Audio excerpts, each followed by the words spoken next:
everybody, and welcome to this video in which we are going to be talking about a game that I am going to be reviewing in about a week.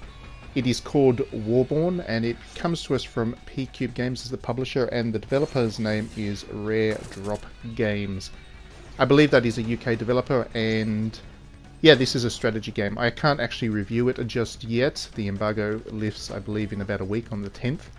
But I can do a video to discuss my first impressions of the game, and I wanted to because the impressions are actually pretty good. I'm really enjoying my time with this one so far. If you were to take the action of Advance Wars, the classic turn-based strategy game of Nintendo's, which has kind of fallen by the wayside in recent years because the developer Intelligent Systems has been set to work on Fire Emblem pretty much permanently. If you were to take that game and take the square-based, grid-based movement and move it to hex-based movement, you basically have what Warborn is offering. And that is a good thing indeed.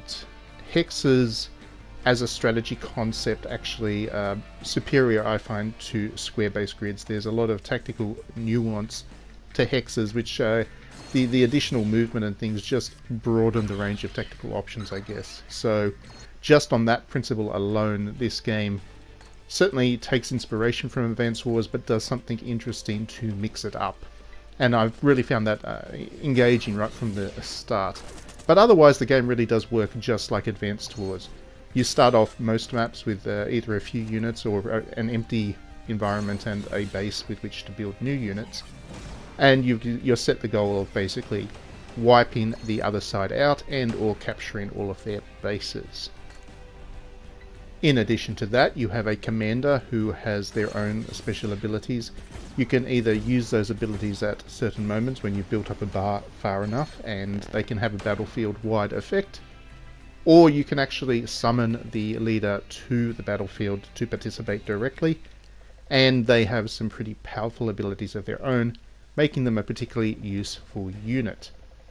So regardless of which option you choose, there's plenty of strategic variety, the balance is pretty good, the maps are well designed, there is a full campaign mode as well as a skirmish mode and a map editor, which should prove to be very popular once people are playing this online.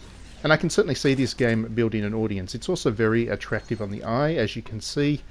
It has a science fiction vibe to it, in which you basically look like you're controlling very large mechs, very Gundam style stuff, and yeah, it's just very nice, clean tactics, obviously inspired by Advance Wars kind of experience, which again, we haven't had a new Advance Wars for quite a while from Nintendo themselves, so having something like this to fill the void is certainly a nice thing. Now, with regards to the main single-player mode, the narrative mode as such, there does seem to be quite a lot of meat to it. I'm only around 7 or 8 missions into it, but it seems to have quite a big variety of missions to play through. It would suggest, based purely on looking at the maps I've already played through, versus what is in the skirmish mode available from the start, it would seem that the skirmish mode maps are the same as the campaign maps, in which case there's actually quite a lot of them, which is something to look forward to as I play through. This game doesn't have a spectacular plot by any means, and I didn't go in expecting it to. I was expecting it to be kind of pulpy science fiction stuff, and it's delivered on that. It's enjoyable, it's familiar, and it's quite engaging for that. It's also, the art is very attractive, the characters are, there's a good sense of humour, I guess, running through the character design as well as some of the things they say. And it moves along at a snappy pace of this game, other than the briefings and the kind of the debriefings at the end of a mission. It doesn't get itself too bogged down in storytelling, which I think would have let it down a bit. I'm playing XCOM 2 for the first time simultaneously to this, because it's also come out on Nintendo Switch, and while I definitely enjoy what XCOM 2 is doing, I also feel like it kind of lets itself down a little bit in terms of just being very dense on the storytelling for a game that kind of an experience that doesn't really lend itself to storytelling, and as a result it feels like there's a bit of a pacing issue there. It feels like there's a bit of a disconnect there.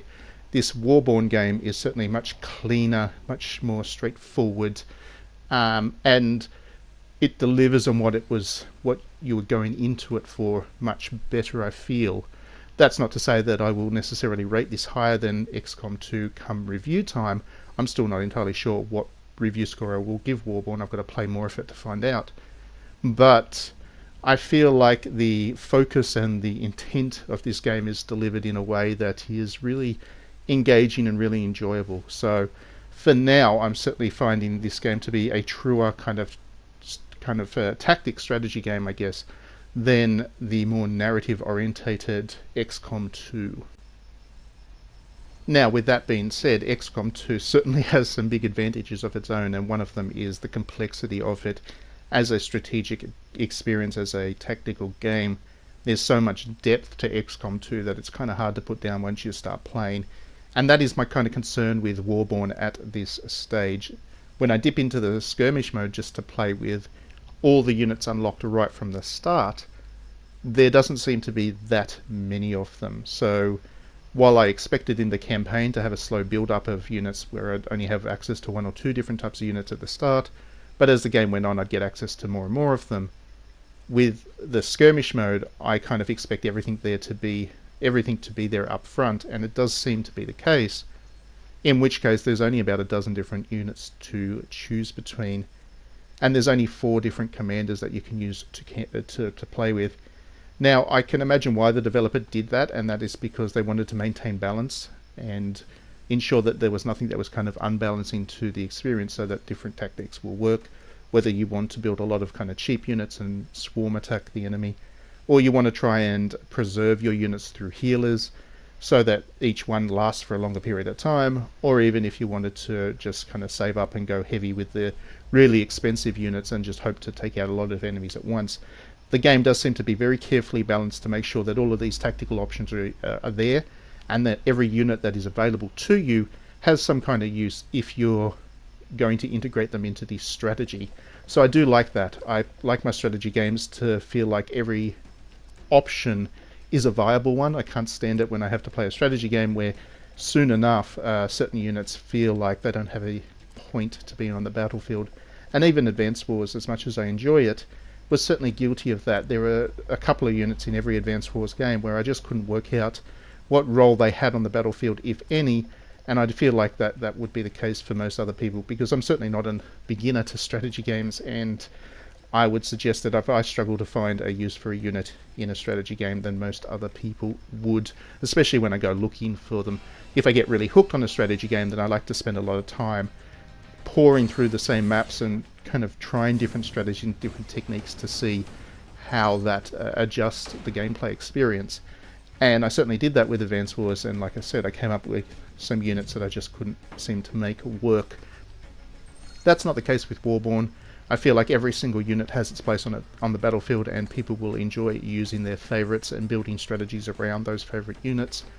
But it does come at the expense, I think, of the depth. So where an XCOM 2 just seems to have a limitless range of depth, Warborn feels like it is very indie in that respect, and it is an indie game, of course. It is developed by a small team, if not a one-man band, and it does feel like that. It feels like something that is not overly ambitious for what the team could achieve with their resources, which is always a risk with indie strategy games. There's a chance that they'll try and do too much and end up kind of compromising their experience by being overly ambitious. This one seems to know its limits and works within those limits, and does a really good job of that. So I find it admirable, but I do think that some people coming into this will find it a bit limited. There may be, DLC strategies down the track, I don't know. I would suspect not, because again, the scope of the game is fairly limited by, I think, the size of the developer. But yeah, I do think that some people will wonder where all the units are that they might have expected from a Advanced Wars-like tactics game. Now, with that being said, limited or not, I find myself playing this for quite lengthy periods of time. Once I get going, I'll pick it up for 5 minutes and end up playing a couple of different skirmishes and stuff. Even the bigger maps flow nicely. The battles don't seem to take too long.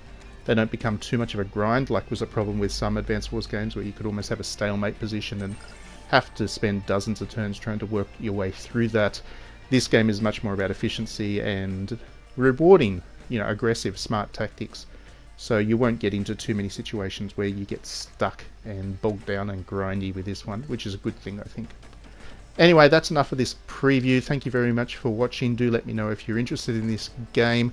Otherwise, like I said, you can look forward to a full review on digitallydownloaded.net come the 10th, once embargo lifts. And based on this, it'll be pretty positive, I've got to say.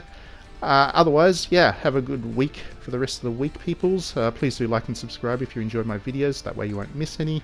Please do consider backing me on Patreon. And don't forget, we have a visual novel coming out this week on Friday. You'll be able to find that on itch.io. And I'll make sure there's a link there in the description below. See you next time.